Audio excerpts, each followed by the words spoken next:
Hello, everyone. This is Rebecca Greene for the Whinypaluza podcast, and I am very excited today because I get to interview the wonderful Danielle Lindner. Danielle, thank you so much for doing this with me today. Thank you for having me. We were both just complaining about the weather where we live, and I have a feeling Danielle's going to brighten my day, so I'm very excited to talk to her. You're already brightening my day, and I want to tell you about this fantastic lady. Danielle is an award-winning author, educational consultant, and parenting coach with an MA in teaching from Fairleigh Dickinson University. As founder of the London Day School and author of Parents' Pocket Guide to Surviving the Preschool Years, she combines her expertise in early childhood education with practical parenting solutions. Named among the top 25 leading women entrepreneurs, Danielle has been featured on major networks including ABC, NBC, and Fox, and contributes to prominent publications like the Huffington Post and Reader's Digest. Well, I mean, she sounds absolutely amazing, and we are so lucky to hear from her today. I told her I always come with way too many questions. I won't get to all of them, but I do want to start with, I would love to know what inspired you to get into early childhood education. Okay, sure. So it's kind of funny. I am actually an entrepreneur and educator in residence for my daughter's college, High Point University. I did a lunch for the business students and a course for the ed students, and they both groups asked me that same exact question. And I started by saying I wanted to be a lawyer, and I was a poli sci major, but I didn't have any mentors. And that's why I try to be a mentor to college kids. I got accepted to law school. And then I was like, oh my God, I'm going to have to fight with people and yell and litigate. Oh, And no. judges are going to tell me to be quiet. And I'm going to be so nervous. So you went into early childhood education. You got your degree. And then how did that then take you to opening the London Day School? So I actually got a job as a kindergarten teacher in the public school system. And after being there a year and a half, I realized that the red tape of the public school system wasn't really for me. Yeah. I really wanted to do things that were engaging to the kids, that were, enrichment. And if it wasn't approved by the board and in their specific parameters, you couldn't do it. And so what really changed my mind was I had a parent who worked for Berlitz, the language company. And he said, I am fluent in Italian. I could come in once a week during snack and do like 10, 15 minutes of Italian with the kids. Love And it. I jumped on it. I'm like, that's amazing. They're going to love it. It's free and it's enrichment. It's great. So I had him coming in for a couple of weeks, and then I got called into the principal's office, and she said, what are you doing? And I said, what do you mean? And she said, well, I hear there's a parent coming in teaching Italian, and that's not approved curriculum. And I said, well, but it's enrichment and it's free and they're loving it. And she said, yeah, you can't do that. And I said, you know what? They are not caring about these kids. It's more about this whole bureaucracy than what's really great for these kids with these sponge minds. And I just said, I'm leaving. And my husband had started a recruitment process outsourcing company, and it was getting quite big, and he needed an operations director. And I was like, you know what? I'm out of education. I'm just going to do that. So I did that for like 15 years. And then when, things started to move, and he was an early adopter of people being virtual, because he was servicing 44 different countries and all these different time zones. Wow. Everyone in one place wasn't the greatest idea. So half of our building was empty. And I said, by that time I had two kids. One was in preschool. And I walked into the preschool one day, it was snowing out, and they were just watching a movie. And I said to my husband, this is not what preschool should be. We have this building. Could I open a little school and make it what I think it should be? Enrichment, science, engineering, math, foreign language, character education. He's like, sure, go ahead. So I thought all you do is put out a sign, you decorate real nice, you buy toys, you get your curriculum, and then you just advertise and you get kids. And that's not how it goes. Like the state literally gives you 987 or something like that checklists that you have to go through. Then you have to go through an environmental check, then you have to go through a state check, then you have to go through a town check, a town board, a land use attorney. It's hard. So how do any of these preschools get opened? Oh my goodness. Small private preschools are really hard to open, and you don't make a small private preschool because you want millions and millions of dollars, like a big box franchise school. You have to do it because it's a passion project and it's your, it's your love, and you're doing it because you really want to give back to your families and to the community and to these children. And hopefully you have another source of income so you can eat. Right? Because, despite how expensive preschool is, it's extremely expensive to run the school. Oh, I bet. And so, I think that's one thing that I didn't understand as a parent. Wow, tuition's so expensive. And your payroll's your highest expense, even though teachers don't make a whole lot of money, but your facilities, and there's so many things that go into it. So it really has to be a passion project. And for me, it was a passion project that it's just been amazing. And I'm so happy I did it. Well, and I'm so thankful for people like you, because you can tell, when you send your kids to a preschool and the teachers really want to be there and they really care. I mean, it is so different, such a different experience. I just wish that I had had your book when my kids were in school. Okay. So then we moved to, you wrote The Parent's Pocket Guide to Surviving the Preschool Years, which I needed. So tell us about this book and what people can find in it, what the feedback is from it. Sure. So I have been working with thousands of parents over the 15 years that I've been owning a preschool. And you kind of feel like almost like a bartender in a way, because parents will come in your office and they bare their soul and they feel really alone if their child's biting or tantruming or having separation anxiety or not knowing how to potty train. At the same time, I started writing columns for the Huffington Post. And after years of writing and talking to parents, I realized that my reach was pretty small. There's millions of parents that need these tips and tricks. And if parents could just have a toolbox with strategies, then I felt like it was something I should write. And maybe no one will like it or read it, but I wanted to try. And so I wrote it, and I wrote it in my voice. So, all the Grammarly and the editors didn't love, I'm like, this is my voice. Like, yes, I want parents, I don't want this to be a preaching, do this, do that. You have to do that. You're doing this wrong. I wanted it to come from the perspective of a mom and an educator who makes mistakes all the time and who did cry in the parking lot when she dropped her child off at preschool and struggles with kids with anxiety. And, my child was biting. So I wanted them to know that you're not alone.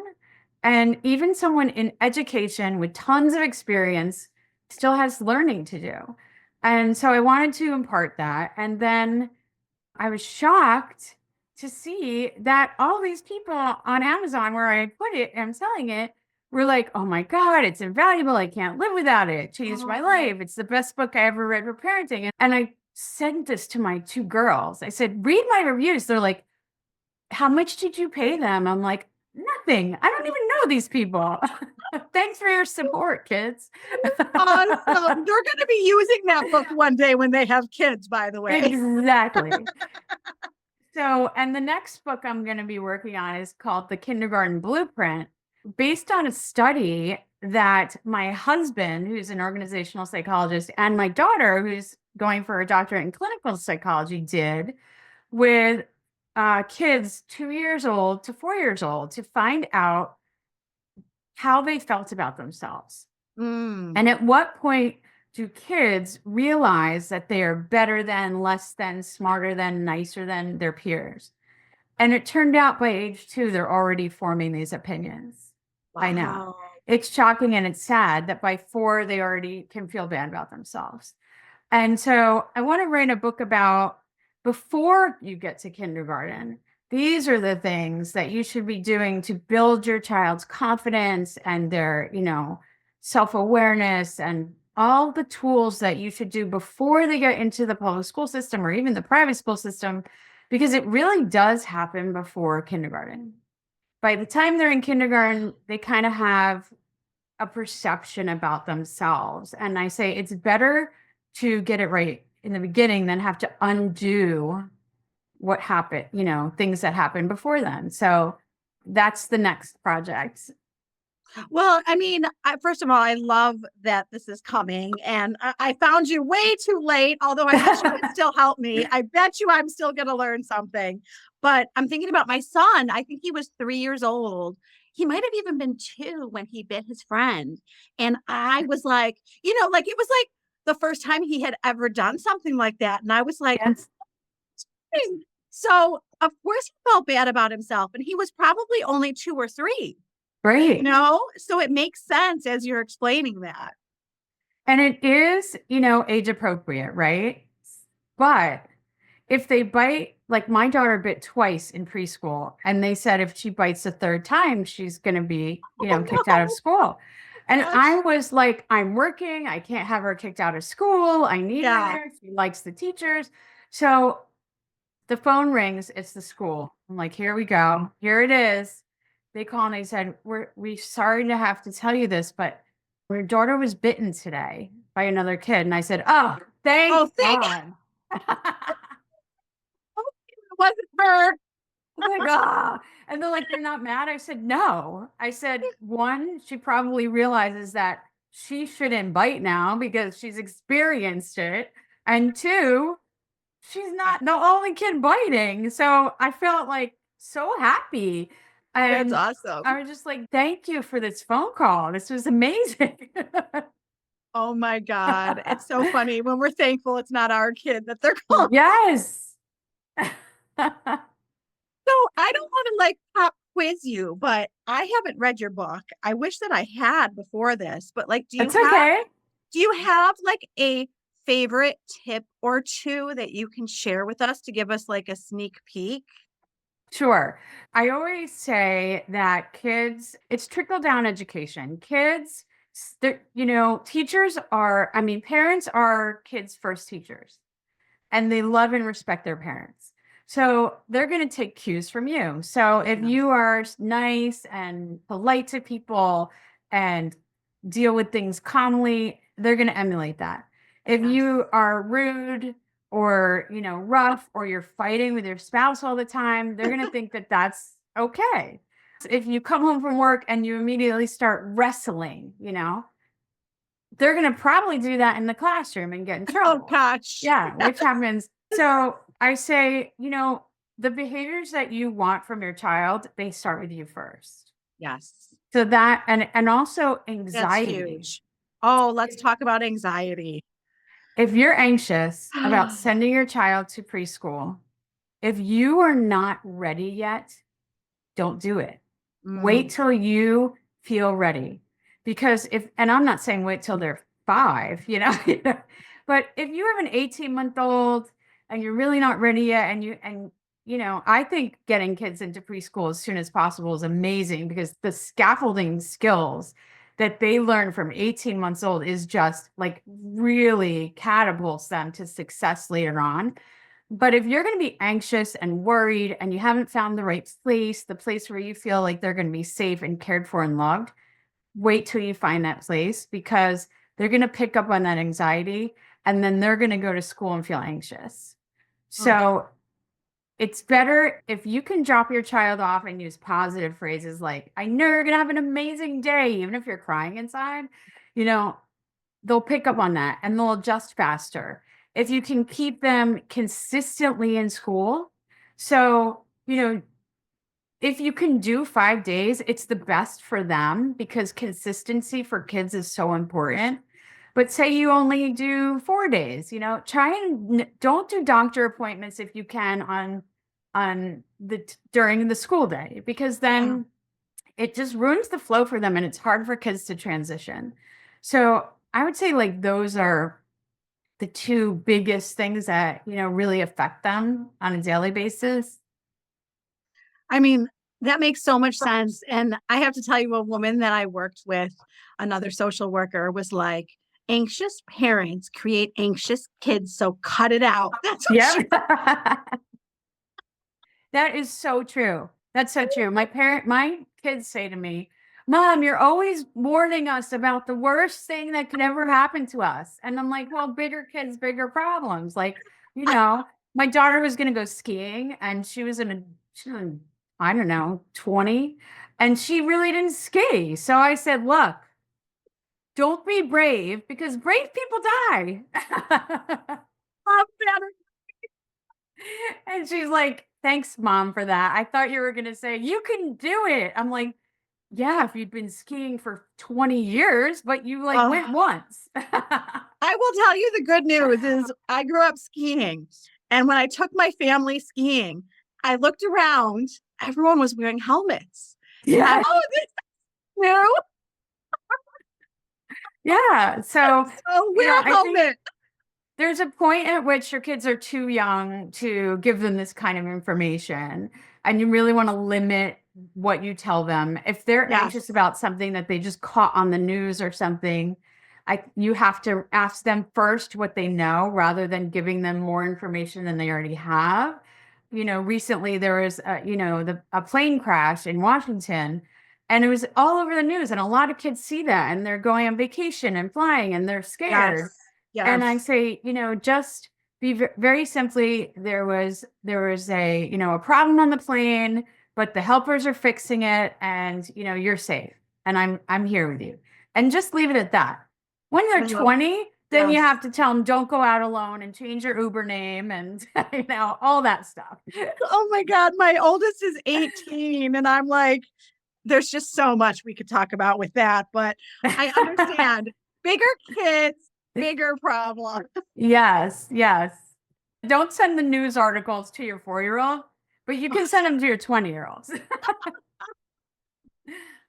Oh my gosh. But you know what? My mom still calls me and is like, it's like a snowstorm out there. I hope you're not going out. Yes. Or I hope you're home. I'm like, I'm home. I'm not going anywhere. So you mentioned transition. And I think that transitions are a huge thing in our kids' lives. And I don't know how far you can take this, but I have seen the transition to preschool, to kindergarten, to middle school. Like all the transitions are hard. So can you give us some tips? Sure. Yeah. So start working with kids on transitions when they're very little and teach them how to give them a little bit of control over their transitioning. And what I mean by that is, so if kids are working on an art project or they're working on a video game or whatever it might be, you can't really say to a kid, all right, turn it off now, it's bedtime. Right. Because if we were working on something on our computer or whatever, we said, oh, you want to go to bed now, it's time to, we'd be like, yeah, give me 5 minutes, let me wrap it up. Yeah. And then I'll go. And we have to give our kids that same respect. And then it teaches them how to regulate their time. The other thing you can do is use an egg timer and give it to your child and say, how much time do you think you need to finish up what you're doing and get ready for the bedtime routine? And they might say 5, on the 5, or I want it on the 10. Do something that you both agree on and have them set the timer. And when the timer goes off, they can bring it to you and say they are ready. Give them a little stewardship over things if you can. When they're 18 months old, that's not going to work, or 2. But for the most part, it's just giving kids a little bit of grace. Yeah. And the same grace that we would want. So, when you're ready to go out to dinner and your husband's like, come on, we need to get in the car. You're like, I need a second. I need a minute. Yes. And so do our kids. I love that you explained that to me, because I will be like, let's go. They need a warning. And, my son is really good at explaining this to me. He's the one who taught me for his younger sisters, because he's like, Mom, I'll do whatever you want. You just have to like prepare me. Like, I need to know Yes. what your expectations are. Right. Yes. Like in school, when it's 5 minutes before cleanup, we flash the lights. And that gives Oh, them like a visual yeah. clue that, start wrapping up. And then we start singing a cleanup song. And so it makes it fun. And they know that we're So transitioning to the cute. next activity. So those little clues are really important for kids and adults. So. Don't you miss it? Oh my gosh, I miss my kids being that age. Oh my gosh, I just got on Facebook a video from 8 years ago from my daughter who's now in college singing in musical theater, which she doesn't even do anymore. And like I had tears coming down my face. It was the Yeah. cutest thing ever. But one of the things I also tell parents is let them be butterflies. Let them try things. She liked it for a while and then she didn't. Then she liked Yeah. yoga. Then she liked dance. And, if you can let kids experience things, they'll find their niche and they'll find the things that they really love. And even though she was amazing at musical theater, it wasn't really her thing. So now she's in social media marketing and fashion, and that's her thing. But I'm happy that I let her try things because I think that's really important for kids. I couldn't agree more. My daughter was just telling me she doesn't have room in her schedule for chorus next year. And I was like, you will find room. It's like, I don't care that you want to try something. No, you're right. You're absolutely right. And I'm wrong. I'm hearing you. I told you I would learn something. So we have, the academic achievement, we have the emotional development. Can you help us kind of balance the two? Because I think parents get over focused on one or the other. Yes. So, social emotional strengths are really important for kids, and it takes time for that to develop. And academics takes time to develop, and they're both equally important. I think character education with preschool kids is so important. I wrote a curriculum for our school addressing different issues that kids might have, like getting new glasses, being afraid of the dark, being afraid to go to a doctor. There's all different aspects that we need to work on with our kids to make them socially and emotionally strong and teach them conflict resolution because that's important. Yes. And then at the same time, balancing it with the academics. And I think if you have a preschool program that's balanced, and we use a scaffolding approach. So every class is important because you're constantly building on the social emotional things and the academic things. Sometimes parents will say, oh, well, they haven't been in school at all, but I want to put them right into the threes class. Even though they technically could go into the threes class, they haven't learned everything they need from the twos class. So maybe let's try a few months in there and get them up to speed because it's really important skills. I had a dad come to me, and the first day with his 2-year-old, he said, so can you get him into my alma mater, University of Pennsylvania? And I said, let's get him out of pull-ups first, okay? Oh my gosh. And the funny thing is, he's probably really serious. He was really serious. Yeah. I had another mom who had a 3-year-old in our school, and she asked me if I knew any reading tutors for her 3-year-old. Now they're going to end up resenting you and hating school. Yeah. And give kids a break. Like they need to have a balance between play and learning and fun and, all these different things. And there's so many years that they're going to be sitting in a classroom just listening to lectures all day.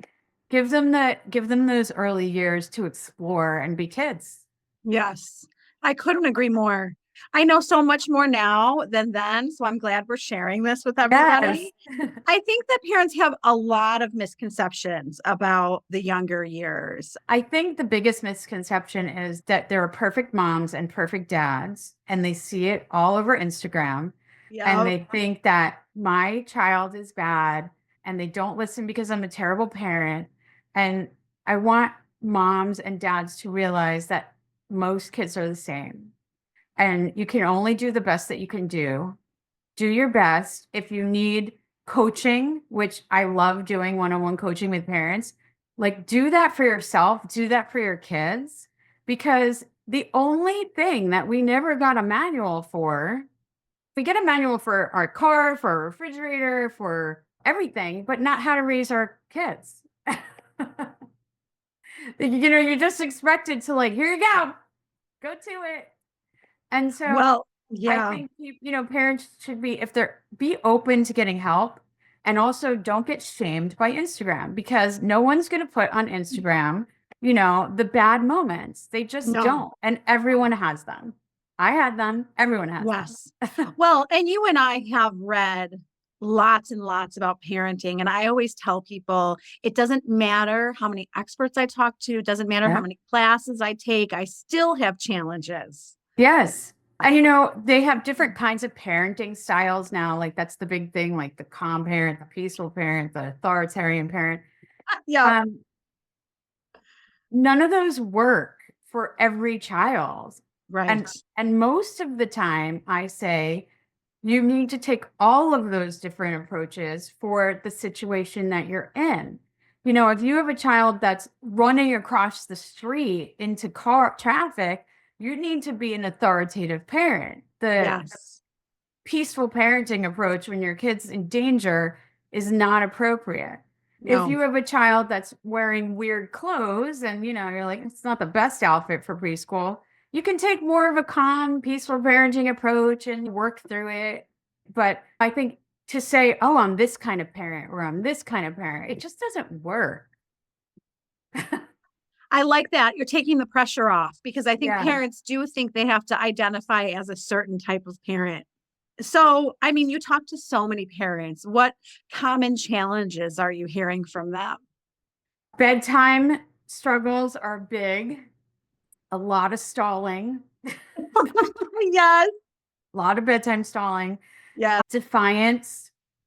And I think a lot of the defiance does come from parents trying to be everything Mm, and trying to be the best friend and loved, rather than necessarily being authoritative in certain situations. Tantruming, yes. that's a big one. And separation anxiety. I Oh, think now, with everything going on in the world and, after COVID and all these different changes, kids have become somewhat more resilient, but they've also become more anxious in a sense. So, the anxiety is a big one. so let's talk about separation anxiety because, oh, and the kids cry and cry and cry. Yeah. So give the mom advice who is having this struggle with their child. Okay. So, first of all, in my case, I could not let my husband drop my child off, because as soon as she would cry, he would bring her home. Oh, okay. It was opposite for us. So Yeah. that's good to So, know. So the parent that's going to cave should not be the drop off parent. Not me. Yes. If you pick a school where you are in good communication with the director, good communication with the teacher, you trust them, then you have to trust that if they're crying for longer than, 30 minutes, they're going to call you. Drop them off with confidence and let them know they're going to have a great day and they're going to be okay and they're going to have fun. And when you pick them up, don't say, "Were you okay? Did you do okay?" Because that's really for us, because we Yeah. sort of want them to say, "No, mommy, I missed you. I wanted you all day," because it makes us feel. Oh, But what you really should be saying are, "I bet you had an awesome day. What did you read today? What did you do with your teacher? What friends did you play with?" And, make it really positive. And that really helps with the separation anxiety. And if you're having separation anxiety, call 4 times a day to the school and check in on your child. I did, until you yeah. feel okay. It's okay to do that. Well, and I want to tell you from my experience that even my friends at the school, because I made friends with so many people at the school, they were like, oh God, within like 2 minutes of you leaving, he's Yes. fine. Mhm. He's just giving you a show. I still couldn't Yes. do it. I still made my husband do it. It is really true. It is really true. And it's so funny. We had a little girl who would do that every day. And she would cry for a good long time. And the Oh, parents, and I said, all right, maybe let's have the nanny sit in the classroom for like a week or two and slowly, and maybe do like a half day instead of a full day. Like, let's, you're not so going to smart. torture the child. Let's like Yes. take baby steps if you can. Some Yes. parents that are working full time, they don't have the luxury of doing that. But if you do, take baby steps. Well, after a month, she was fine. She was running the classroom. And when new kids would come in and cry, and she would be annoyed at them. That story. Say, stop crying. She's like, I'm over it. It's your turn to get over it. Exactly. It was Oh, so cute because she became really confident oh, on her at her timeline. And it was nice. It was nice to see. I love it. And I want to take this to college because next year my son goes to college and I can Mm. apply everything you're saying to that because Yes. I don't want him to be sad and missing me and calling me. And I want him to fly and be confident and have a good time and succeed. So, like, Yes. I can use everything that you said. Yes. When my oldest daughter went to college, I'm in New Jersey and she was in college all the way in Los Angeles. Oh my And gosh. after I dropped her off, because you're with this little child for 18 years every single day, I had 3 months I was really depressed for 3 months. I was really grieving Oh, that time and that relationship and parents need to know that's okay yeah. because you're grieving. It's a loss. It is a loss. And you have to you go through it. And I didn't want her to feel that, but it happens. And with the second one, it's like, all right, see ya. Like, I I, missed her, but there were also two different kids. yeah. My older one was much more clingy as a child. My younger one was more like I'd drop her off at school and she wouldn't even look back, bye. So they're just different kids, different personalities. But every time I go to parents' weekend and I drop her off, I cry all the way to the airport. Oh, It's just, oh they're my your babies. gosh. It doesn't matter how old they are. So, so you mentioned tantrums.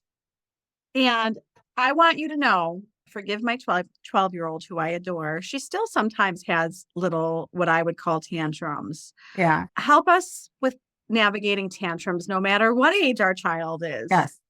So the important thing is if you can, try and keep a log of when the tantrums happen and what precipitates the tantrum. Mm, What do you think is triggering the tantrum so that you can sort of prepare ahead of time? So maybe it's when they're hungry or when they're yeah. tired or, when they're stressed out about homework. And so then you can sort of plan for that ahead of time, have a snack ready, have an earlier bedtime, do homework help, things like that. If you have a little one and you're like in a supermarket, engage them so that they don't have time to tantrum. Say, I want you to help me pick out all the red things. I want you to help me pick out the snacks, so that they're busy. When you're Love busy, you that. can't tantrum.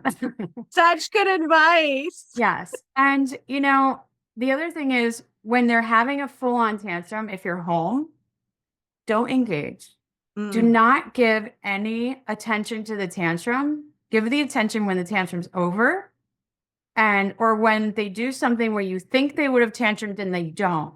Shower them with tons of positive praise because kids often tantrum just because they want some type of attention. They don't care if it's positive or negative.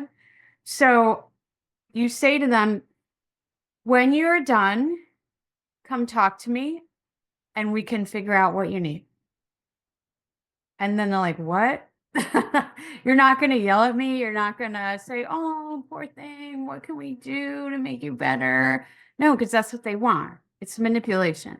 Tantrums are manipulations. So plan ahead, keep them busy, and don't engage. Yeah. I mean, I think that I clearly see when it's manipulation and when it's not manipulation. And I want to talk to you about that because sometimes what I see is the lack of coping skills, like just Mhm. not knowing how to deal with something. Yes, that's true, So, especially when they get a little older, right? yes, yes. Oh my gosh, yes. So, how do we help them with that? So those times after the tantrums are done, sit down and have a really good heart to heart and Yeah. talk about How do you feel when you're tantruming? You probably don't feel good. It probably feels stressful to you and upsetting to you, and it can't make you feel physically good.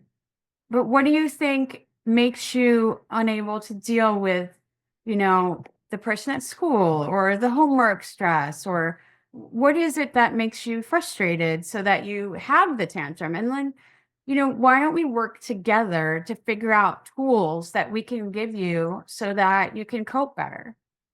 And just Yeah. be like open and honest and talk to them like human beings and, in more of an adult way because they Yeah. understand more than we think they do. Even Oh, 4-year-olds, they're really smart. they really are. My husband used to make fun of me for like the conversations that I would have with them, but I think it paid off. Yes, absolutely. I mean, don't bargain. Don't No, bargain your way out of a no. tantrum. And if they do something that they should not be doing and you say, well, then you're not going to the play date, no matter what, even if the rest of the day they're angels, you need to stick to that. Because if you make it like they're in a casino, like a gambler, and if they pull the lever and win once, they're going to keep playing that game. It's so hard. I hear Yes. you, and it is It's so so hard. hard. Don't pick a punishment that doesn't fit the act. So, if they're not eating their dinner, don't say the punishment is you're not going to a play date because that doesn't really go. Say you're not eating your dinner, you're not getting dessert. Just something that Yes, makes sense that they can kind of yes, understand why they're having the consequence. And don't pick punishments that you can't follow through on. So if I need them at this play date because I have a meeting and I have nowhere else for them to be, then that can't be the punishment because you can't right, stick to it, right? right. I remember my mom telling me that her and my dad took my daughter out, for the day and she was acting up. And he said to her, if you don't stop this, you're not coming to lunch with us. And my mom said, where's she going to go? She's 5. Of course she's going to lunch with us. Well, we just have to think for a moment before we threaten something because it's Yes. really something that we want to follow through with. She's Oh. definitely going to lunch with us. So before I let you go, I really want to touch on technology because the phone, the iPad, the computer, the TV. Can you talk about challenges you're seeing and recommendations you have around the constant use of technology? Yes. Well, I'm seeing a lot of parents use technology as a babysitter. Mm-hmm. And Yep.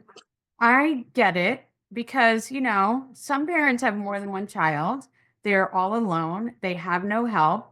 And they need one of the kids or two of the kids to just be by themselves for a little bit on something they can do without help so they can maybe focus on a newborn or the younger child. I get it.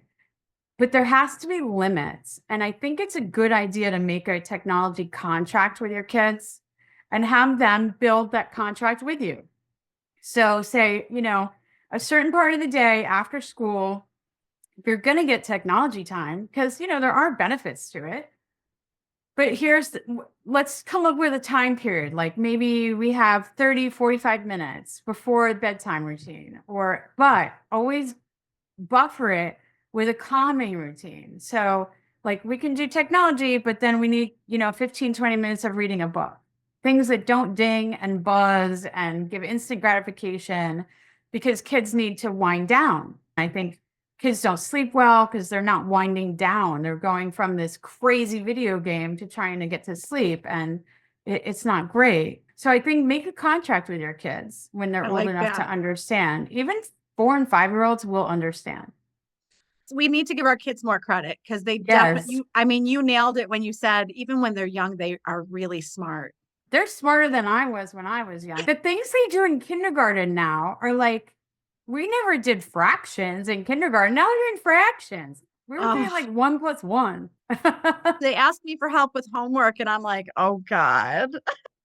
I don't touch Can't the help. math at No, all. no, cannot help you. I'm sorry. No. Go ask your brother, is what I say every day. Yes, I do. I can do English. I can help them with English, history, Yep. that kind of stuff. Yep. But anything with numbers, that's my husband. He's the stats guy. I don't even touch it. My brain just shuts down and hurts. I couldn't agree more. I totally agree. Oh my gosh. Well, I asked you so many questions. Do you think there's anything else that you want to share that I didn't ask you? I don't think so. Your questions are great. Oh, I'm so happy. I really so appreciate your time today and your expertise.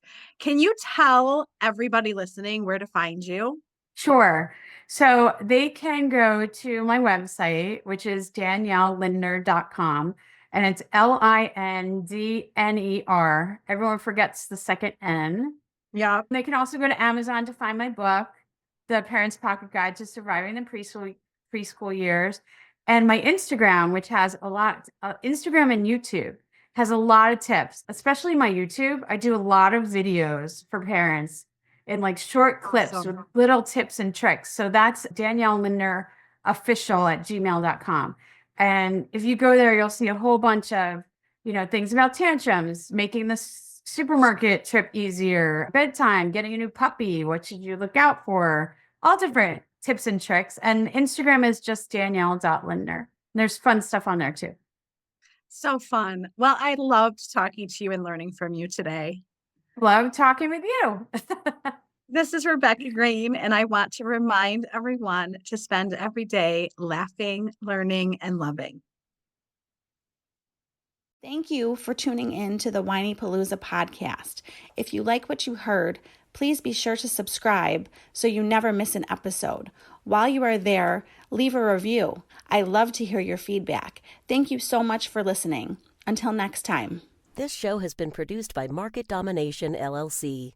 To discover how you can have your own show completely done for you and turn it into a real published book and become the authority in your marketplace, go to www.marketdominationllc.com/podcast offer. 49 faces looked to him in triumph. Over the last 12 months, they had each taken turns and promoted his business for a week at a time, driving over $987,342 in revenue.